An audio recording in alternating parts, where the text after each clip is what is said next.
आप सभी को मेरा प्रणाम। आइए सुनते हैं मृदुला बिहारी जी की कहानी रेत की धारियां। नीम के पेड़ धीरे धीरे अपनी पत्तियां गिरा रहे थे। मन पर भी पतझड़ जैसी हवाएं चल रही थी। शायद मेरी भावुकता ही हो। 5 वर्ष तक दिल्ली रहे, वह अब छूट रहा है। मन में एक कसक सी उठी, पर इस कसक को सहते जाने के सिवा कोई चारा न था। एक बेचारी सी लाचार खींच के अंदर ही अंदर दहक उठी। कोई भी शहर रहते रहते अपना लगने लगता है, या हम ऐसा भ्रम पाल लेते हैं।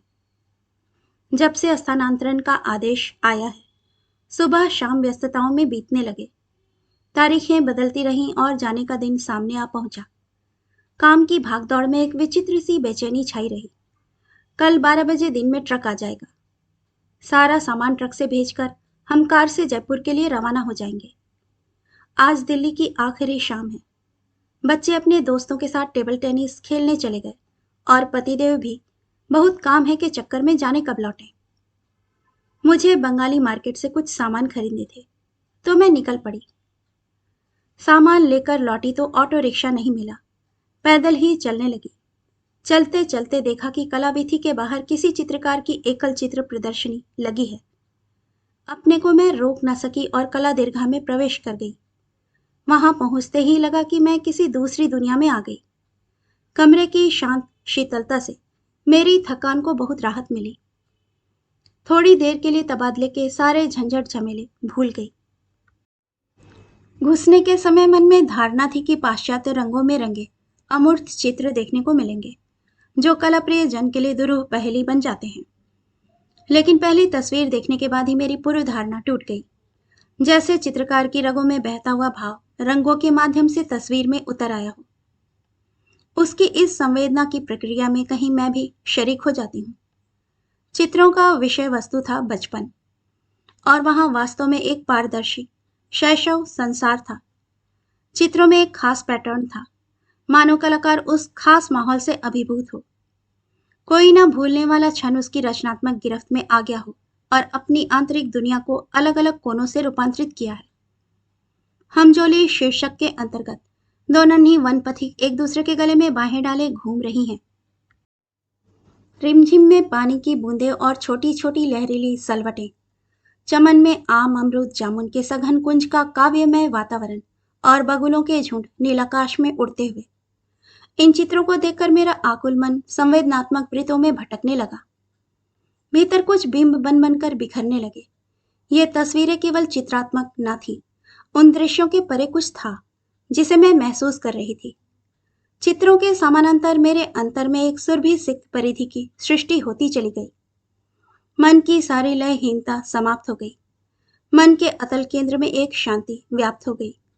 अनजाने सुख की कोमल परत मेरी चेतना पर छा गई। अचानक नजर कलाई घड़ी पर पड़ी। विचार तंत्र को झटका लगा। 5:30। बाबा रे! मैं द्वार की तरफ बढ़ने लगी। निकलते निकलते नजर कोने में गई। वहां चित्रकार स्वयं बैठी थी। मेरी आंखों से झरती प्रशंसा को देखकर मुस्कुराई। बहुत मोहक मुस्कान थी। जल्दीबाजी में इतना ही कह पाई, अद्वितीय, अपूर्व।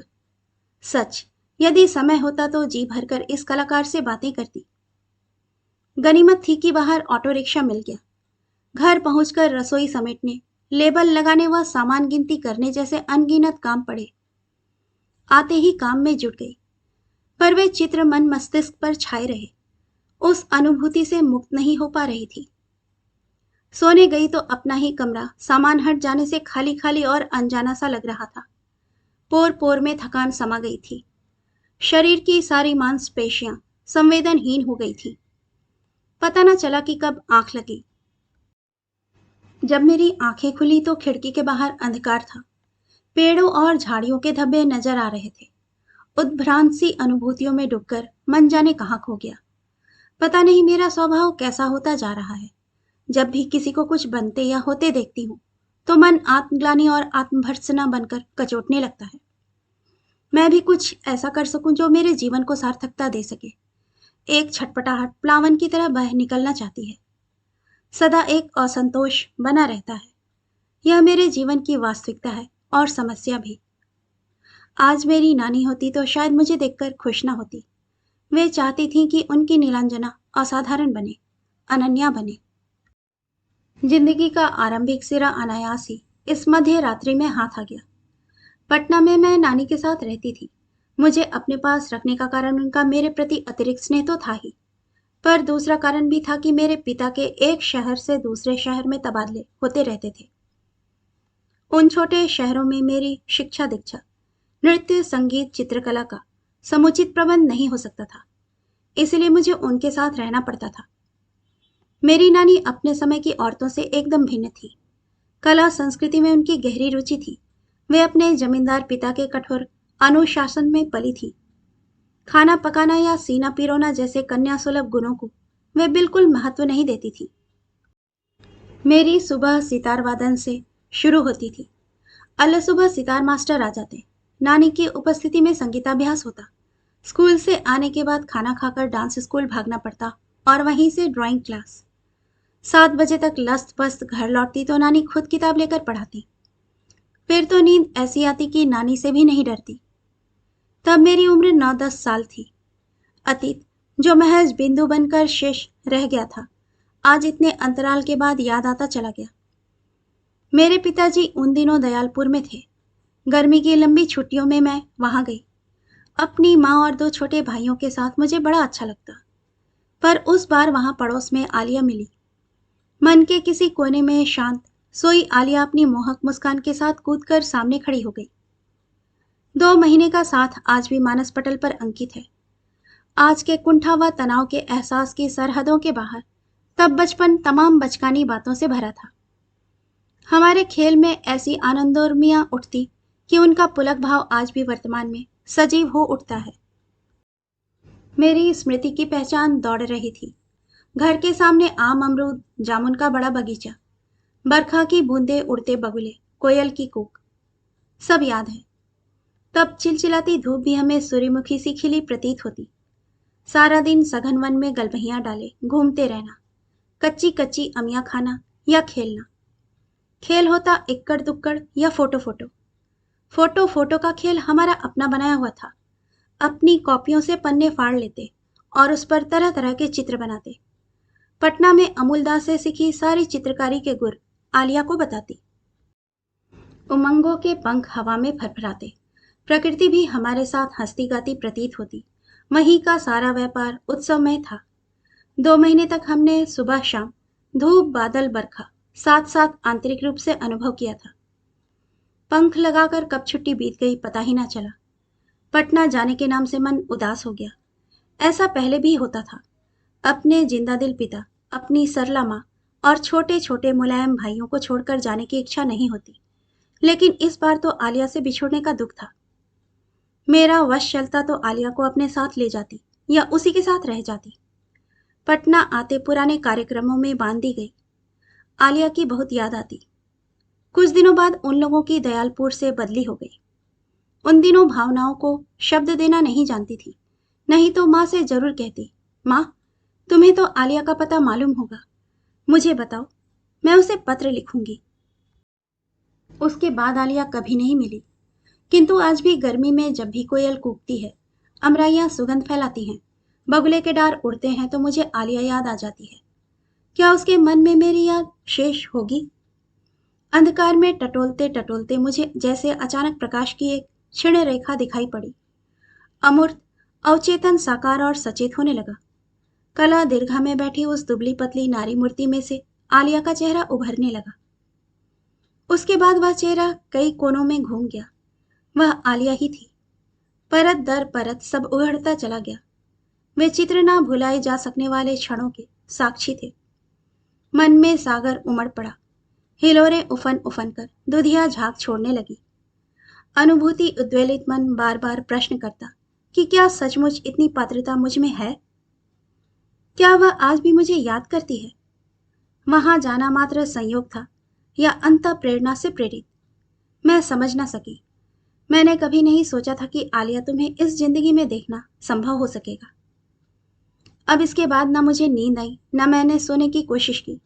सवेरा होने लगा था और चीजें नजर आने लगी थी। मैं उठ गई। जल्दी जल्दी काम निपटा कर मुझे कलाविथि पहुंचना था। एक उल्लास भीतर ही भीतर तैर रहा था। मिलकर कैसा लगेगा आलिया को? मिलन का वह मुक्त मार्मिक क्षण कैसा होगा? अपने किशोरवय बच्चों को किसी तरह समझा दिया कि 25 वर्ष पूर्व बिछुड़ी सहेली आलिया से मिलने जा रही हूँ। मेरा जाना सुनकर इनकी आवाज का सुर चढ़ गया। घंटे 2 घंटे में ट्रक आ रहा है और तुम। कहने के लिए बहुत कुछ था और सब बताने के प्रयास में मैं इन्हें कुछ भी नहीं बता पा रही थी। वैसे जानती हूँ कि इनकी सहज बौद्धिकता को यह भावुकता बहुत बचकानी लग रही होगी, पर मैं अभी प्रौढ़ा थी भी कहाँ।